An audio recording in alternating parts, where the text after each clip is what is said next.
কেমন ঠেলা লাগে মুরগা হতে, অমনি করে মুরগা বানিয়ে রেখেছে কে? আল্লাহ তাআলা। বলছে তোমরা কোথাকার লোক? আমরা আরবের লোক। এখানে কেন এসো? বলছে বিভ্রান্ত হয়ে যে এখানে এসেছি নৌকা নিয়ে। বলছে আচ্ছা তোমরা আরবের লোক, তো দুটো কথা বলো তো। তো তোমাদের এলাকাতে বেসান বলে একটা খেজুরের বাগান ছিল, আছে? বলছে হ্যাঁ আছে, ফল দিচ্ছে। বলছে একদিন এই খেজুরের বাগানে ফল হবে না। আচ্ছা তোমাদের দেশে একটা তাবারিয়া বলে বড় ঝিল ছিল, ঝিলটা আছে না নাই? বলছে ঝিল আছে, দারুণ পানি, মিষ্টি পানি। তারপর আবার তিনি আর একটা বলছেন, আর একটা তোমাদের দেশে তোমাদের এলাকাতে একটা বড় ঝিল আছে, সে ঝিলে পানি আছে না নাই? বলছে আছে, ওখানকার লোকেরা ওই পানি দিয়ে সেচের কাজ নাই, সেচের কাজ নাই। তো বলছে ঝিলটা আছে? বলছে হ্যাঁ আছে। বলছে কিছুদিন পরে ঝিলটা শুকিয়ে যাবে। তারপরে তখন যখন জানলো শেষে তখন বলছে তোমাদের দেশে নবী আসার কথা আছে, তোমাদের দেশে নবী আসবে। তখন তামিম দাড়ি বলছে আসবে নয়, এসে গেছে, আমরা ওই নবীকে মানি। দেশের লোক কেমন আছে? ভালো আছে, ঈমান আনছে, ইত্যাদি ইত্যাদি। তখন দাজ্জালের মতো লোকটা বলছে ইন্না যালিকা খায়রুল লাহুম আন ইউতিউহু, আরবদের জন্য এটাই মঙ্গলকর হবে তারা যেন ওই নবীর কথাগুলোকে মেনে নেয়। কার কথা? দাজ্জালের। দাজ্জাল ইমানদার? দাজ্জাল ইমানদার? যদি ইমানদার হবে তো আপনাকে দোয়া পড়তে কেন বলা হয়েছে তাশাহুদে? ও নাউযুবিকা মিন মাসিহিদ মিন ফিতনাতিল মাহিয়া বিন মামাত, তার আগে কি? মিন মাসিহিদ দাজ্জাল। প্রত্যেক নামাজে তাশাহুদে আপনি দাজ্জাল থেকে পানা চাইছেন আল্লাহর কাছ থেকে, কেন? ই হলো ঈমানের লুটেরা। আর সেই ঈমানের লুটেরা বলছে সহিহ হাদিসে আরবদের উচিত হলো ওই নবীর ইতাআত কবুল করে নেওয়া, এতে তাদের কল্যাণ আছে। হ্যাঁ, যদি আবু সুফিয়ানের মতো লোক মুশরিক থাকাকালে সে যদি ইসলামের ভালোবাসা দেখাতে পারে, দাজ্জালের মতো যদি লোক সে যদি ইসলাম সম্পর্কে এত মিষ্টি মুহাব্বতের কথা বলতে পারে, আর আপনি মুসলমান হয়ে জন্মগ্রহণ করার পরে খালি নাম রেখে দিয়েছেন নুরুল ইসলাম আর আব্দুল সালাম আর আব্দুল খাবির, আর ব্যবহারগুলো করেছিলেন চলেছেন নোংরা ব্যবহার, তাহলে কি আপনি জাহিলিয়াতের যুগে আবার ফিরিয়ে আনতে চাইছেন এই দেশের মাটিতে? সাবধান হয়ে যান। ইজ্জতে থাকবেন যদি ইমানদার হয়ে বাঁচবেন, আর যদি ইজ্জত না তা চান ইমানের সীমানা থেকে বেরিয়ে যান। আপনারও পোস্টমর্টম শুরু হয়ে গেছে, ভালো করে যদি নজর দিয়ে দেখেন দিল্লি উত্তরপ্রদেশের মুসলমান সুখে নাই, সুখে নাই। চোখ তুলে তাকান, আসামের মুসলমান সুখে নাই, ভালো করে দেখেন না খবরগুলো পড়ে। রাজস্থানের মুসলমান সুখে নাই, ভালো করে দেখেন পত্র পত্রিকা পড়ে কি অসুবিধাতে দিন কাটাচ্ছে। আমরা পশ্চিমবাংলার লোক, আমরা আরামে আছি, ঝাড়খণ্ডের লোক আপনারা আরামে আছেন। এ আরাম যে কখন হারাম হয়ে যাবে আপনি কি জানেন? আপনার জানা আছে? অতএব দুর্দিন আসার আগে, দুর্দিন নাজিল হওয়ার আগে ঈমানের জিন্দেগি কাটাতে চেষ্টা করেন। মৌত যেন হয় ঈমানের উপরে, আপনাকে যেন টাচ করতে না পারে সুদ, মদ, ব্যভিচার, ধাপ্পাবাজি, চুরি, ছিনতাই, রাহাজানি, জাদুগরি, হারাম রুজি ইত্যাদি ইত্যাদি সব জিনিস থেকে আপনি নিজেকে বাঁচিয়ে রাখেন। আল্লাহ রাব্বুল আলামিন আমাদের আর আপনাদের সবার ঈমানের হেফাজত করেন।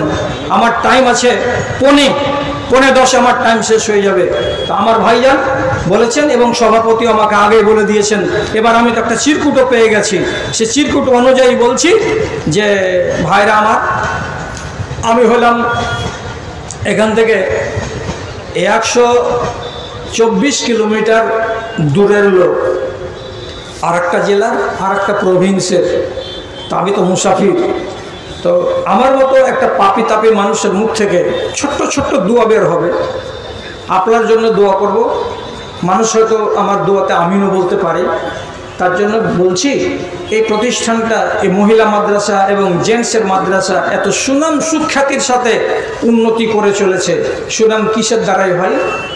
যতক্ষণ পর্যন্ত অর্থের যোগান আছে ততক্ষণ পর্যন্ত হয়, আর যেদিন অর্থ থাকবে না তখন গুদুড়ি লাট হয়ে যাবে মাদ্রাসা।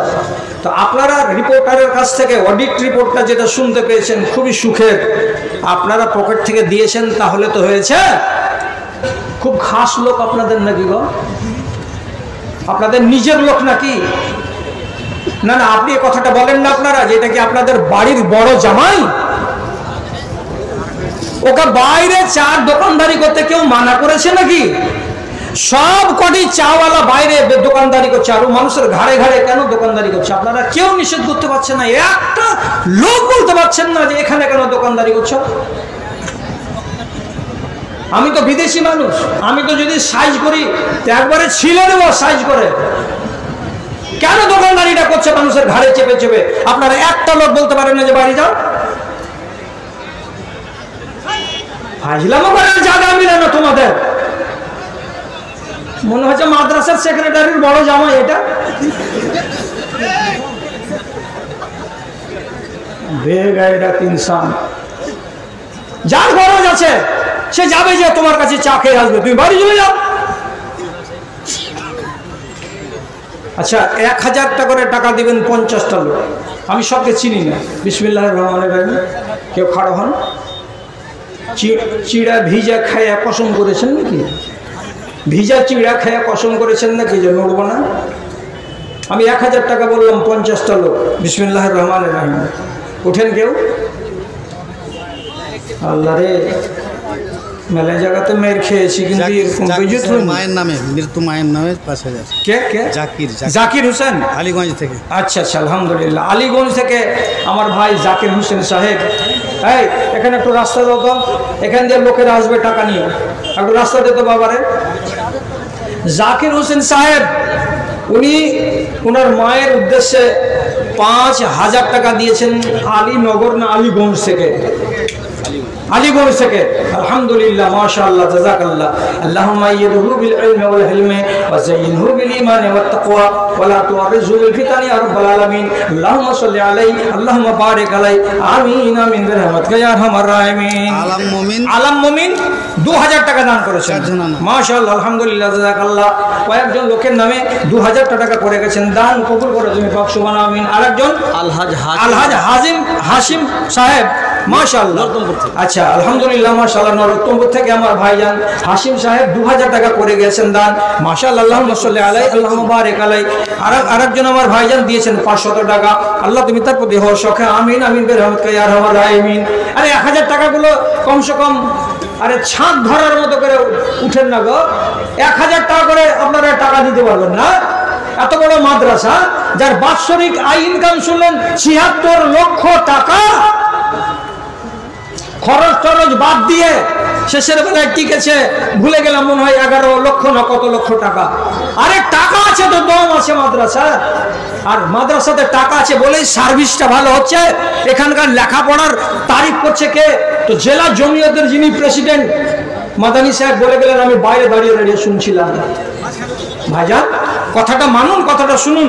আমার টাইম চলে গেল, আর 12টা মিনিট টাইম আছে। তোমার আদেশে দিন চলে যায়। বেনামিতে একজন 1000, মুজিবুর রহমান আমার ভাই 500 টাকা। আল্লাহুম্মা সাল্লি আলাইহি, আল্লাহুম্মা বারিক আলাইহি, আল্লাহুম্মা আকসির মালহু ওয়া ওয়ালাদাহু ওয়া বারিক লাহু ফিমা আতাইতাহু। আমিন আমিন বিরহমাতিকা ইয়া আরহামার রাহিমিন। তোমার আদেশে দিন চলে যায়। কে? ইয়াদুল আমার ভাই 1000 টাকা, আর বেনামিতে একজন 1000 টাকা। আল্লাহ তুমি ইয়াদুল আর একজন আমার ভাই দিয়েছে 500 টাকা দান, কবুল করে তুমি পাক। সুবহান। ওহি আল্লাহ দয়াময় মেহের করিবে, দানকারী দানকে তুমি কবুল করবে। হাবিবুর রহমান আমার ভাই জান এখানে আসিয়া 1000 টাকা দান দিল মাদ্রাসা লাগিয়া। ওহি আল্লাহ দয়াময় পাক। সুবহান। মিটায় দাতার মনের মান। আমিন আমিন বিরহমাতিকা ইয়া আরহামার রাহিমিন। তোমার আদেশে দিন চলে যায়, তোমার আদেশে দিন চলে যায়। আধার নেমে আসে রাতে, কত যে শক্তি লুকায়ে রেখেছো তোমার নিপুণ 2 হাতে গো, তোমার নিপুণ 2 হাতে। পরবর্তী বক্তা যিনি আছেন লিস্টে, উনি মোতায়েন আছেন, রেডি। আমি নামবো আর উনি উঠে যাবেন, কোনো দেরি হবে না। তো জ্বালা পোড়া বেশি করিয়েন না। আর 11টা মিনিট টাইম আছে, দেখতে দেখতে চলে গেল, কথা বলতে বলতে আর 10 মিনিট। তো দাদারা হাজার হাজার করে টাকা আপনাদেরকে চেয়েছি 50টা লোকের কাছে। এখন মাত্র আমার কাছে 7 থেকে 8টা এলো। কাবিরউদ্দিন বিশ্বাস। সাবিরউদ্দিন বিশ্বাস, আলহামদুলিল্লাহ। কাবিরউদ্দিন। খাবিরউদ্দিন বিশ্বাস, কাবিরউদ্দিন বিশ্বাস আমার ভাই এখানে আসিয়া 2000 টাকা, রাফিকুল 500 টাকা, আর কাইমুদ্দিন 500 টাকা। তাইমুদ্দিন আমার ভাইজান 500 টাকা দান কবুল করে তুমি 500 মিটার দাও তোমার আজিনা থেকে জাকির হোসেন ভাই সাহেব 1000 টাকা দান করেছেন। আল্লাহুম্মা সাল্লি আলাইহি। উমর ফারুক মায়ের নামে, উমর ফারুক আমার ভাইজান মায়ের নামে এখানে করেছেন 3000 টাকা। আল্লাহ তুমি তার প্রতি সখা তারে দেখো সত্যতে দেখা। শামুল আর আমার ভাইজান এখানে আসিয়া 500 টাকা দান দিলে তোমারও লাগিয়া ওহি আল্লাহ দয়া মেহের করিবে। রামচন্দ্রপুর থেকে মারুফের আব্বা 500 টাকা দান কবুল করে তুমি পাক সুবহান মিটায় দাও তার মুনান মান আমিন আমিন। আল্লাহুম্মা সাল্লি বেনামিতে আমার একজন ভাই 1000 টাকা দান করেছে। আল্লাহুম্মা সাল্লি আলাইহি আল্লাহুম্মা বারিক আলাইহি আল্লাহুম্মা আইয়িদহু বিল ইলমি ওয়াল হিলমি ওয়া যায়্যিনহু বিল ঈমানি ওয়াত তাকওয়া ওয়া লা তুআরিজু বিল ফিতানি ইয়া রাব্বাল আলামিন আমিন আমিন বিরহমাতিকা ইয়া আরহামার রাহিমিন। মাটার ঘাট বলে নেই কোনো ভেদাভেদ। পাশে যাচ্ছে আবু তালিব সাহেব আলহামদুলিল্লাহ। আবু তালিব সাহেব আমার ভাইজান 5000 টাকা দিয়েছেন।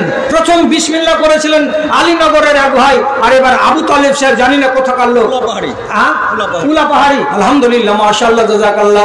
আল্লাহুম্মা সাল্লি আলাইহি আল্লাহুম্মা বারিক আলাইহি। পরওয়ারদিগার আলম তোমার বান্দার তুমি যাবতীয় উদ্দেশ্য পূরণ করে দিও। আমিন আমিন।